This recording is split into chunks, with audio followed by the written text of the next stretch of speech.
નમસ્કાર દર્શક મિત્રો, આપ જોઈ રહ્યા છો વિક્રમ ન્યૂઝ. હવે જોઈએ અગત્યના સમાચાર. ભેસાણ ગામે ભેસાણીયા પરિવાર દ્વારા કુળદેવી શ્રી ખોડિયાર માતાજીના મઢે વાર્ષિક મૂર્તિ પ્રતિષ્ઠા મહોત્સવનું આયોજન કરવામાં આવ્યું હતું. ભેસાણના હનુમાનપરા વિસ્તારમાં આવેલ સમસ્ત ભેસાણીયા પરિવારના કુળદેવી શ્રી ખોડિયાર માતાજીના મઢે વાર્ષિક મૂર્તિ પ્રતિષ્ઠા મહોત્સવ નિમિત્તે નવચંડી યજ્ઞનું આયોજન કરવામાં આવ્યું હતું. તેમજ રાત્રિના ભડલાનું પ્રખ્યાત રામા મંડળનું પણ આયોજન કરવામાં આવ્યું હતું. આ વાર્ષિક મૂર્તિ પ્રતિષ્ઠા મહોત્સવ કાર્યક્રમમાં 1700 વ્યક્તિઓએ ભોજન પ્રસાદ લઈને ધન્યતા અનુભવી હતી, જેમાં સમસ્ત ભેસાણીયા પરિવારના લોકોની સાથે સાથે સમાજના પ્રતિષ્ઠિત વ્યક્તિઓ, સામાજિક તેમજ રાજકીય પક્ષોના હોદ્દેદારો તેમજ કાર્યકરોએ પણ ખાસ હાજરી આપી હતી.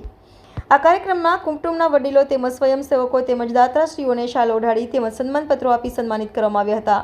તેમજ નવચંડી યજ્ઞના મુખ્ય યજમાન રાજેશભાઈ ભેસાણીયા અને યજ્ઞમાં શાસ્ત્રી શ્રી ધર્મેશભાઈ વ્યાસ દ્વારા વૈદિક મંત્રોચ્ચાર સાથે યજ્ઞ કરવામાં આવ્યો હતો. આ કાર્યક્રમમાં પ્રથમ વખત મીરા બહેન ભેસાણીયા દ્વારા મહિલા સ્વયંસેવકોનું પણ આયોજન કરવામાં આવ્યું હતું. તેમજ સાંજે સમસ્ત પરિવાર દ્વારા ભેસાણ શહેરના મુખ્ય માર્ગથી સરદાર ચોક, ગાંધી ચોક થઈને શહેરની ગલીઓમાં ખૂબ મોટી સંખ્યામાં વાજતે ગાજતે રામદેવ પીરના સમૈયા કરવામાં આવ્યા હતા.